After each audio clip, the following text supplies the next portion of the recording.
I am filled with rage. I have so much emotion right now. I should probably start at the beginning. Right. So, have you ever gotten really into a book series? So you just you read it really fast. And then you get to the ending and it's sad, even if it's a good ending. It's sad because this story, this world that you've gotten really involved in is all of a sudden it's over, and you can re-immerse yourself by rereading the books, but there's not something new to learn about that world. So there's always like a bit of like, oh, this is the last book. It's gonna end now. But what's even worse is you get to that last book and the ending is so that you just I don't even, I'm just so angry. I'm so upset. I started the series, it's a trilogy. It's the Kricket trilogy. It's a young adult, I think, genre. It was always my favorite one. They're quick to read through and just like anything goes. I feel like they're very creative. But who's by Amy Bartol.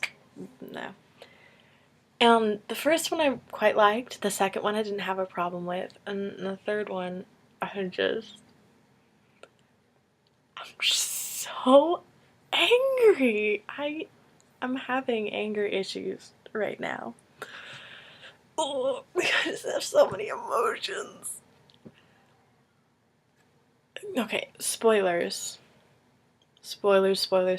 If you're gonna read this series, which I feel like everybody should read it so they can feel my rage right now. Okay.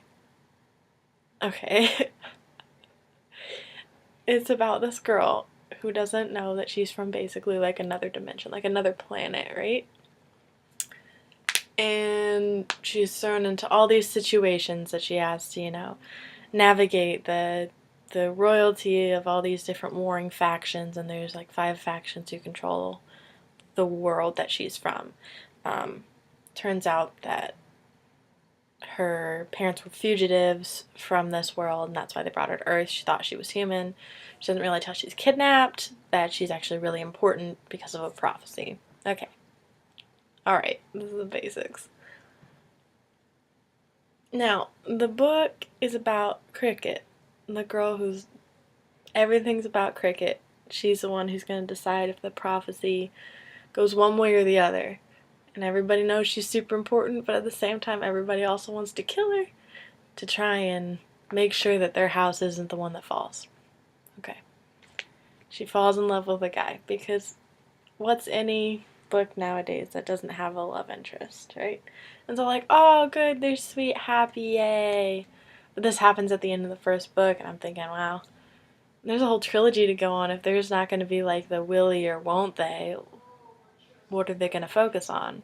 Oh, I'll tell you what they're going to focus on. They're going to focus on the crazy villain of the first 2 books, and in the 3rd book, she's going to be like, oh, I think I love him because he kidnapped me, and after torturing me, decided not to kill me, and so basically that's the truest form of love. Okay, that right there would have been like frustrating, but Trey's not out of the picture. Trey, the good guy who everybody should want Kricket to end up with.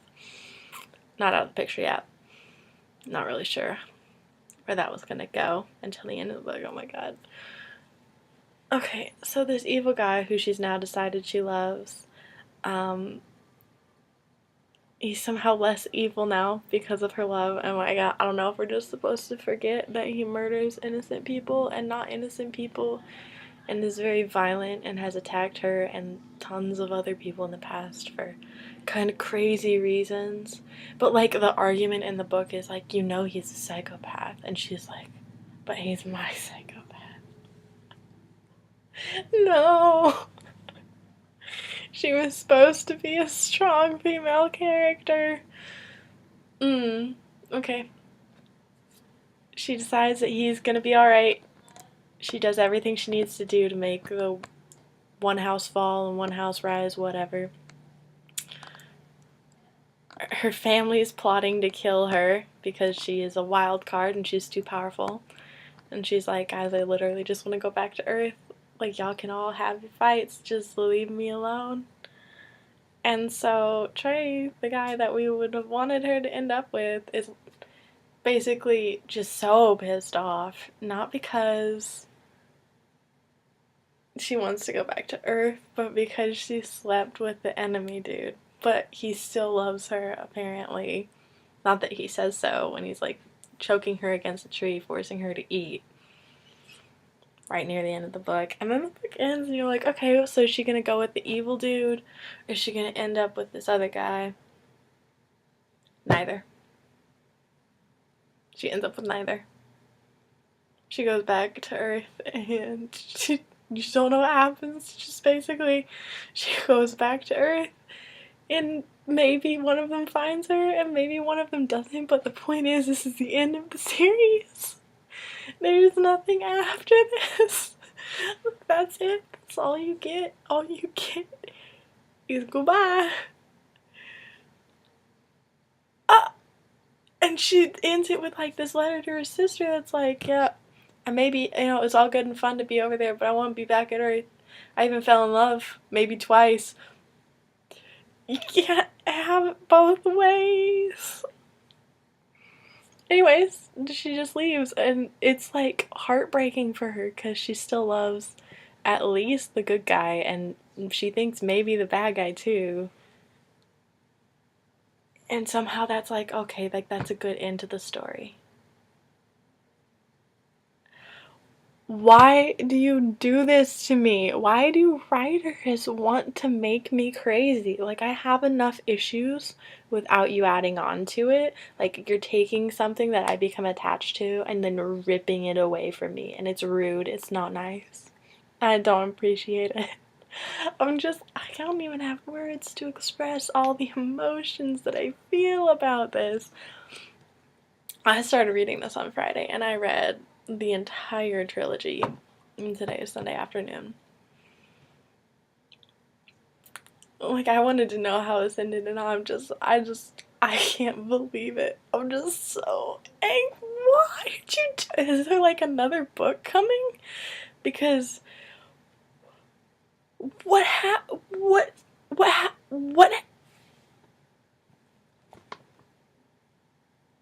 I am not pleased. I'm not happy right now. I'm just so angry.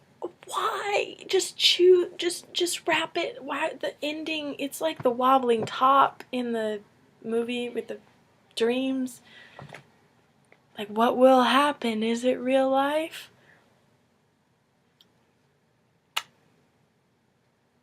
Inception. That's the name of the movie. Please make another book and tie up these. There's a lot more loose ends too, but like, could you please? Thank you.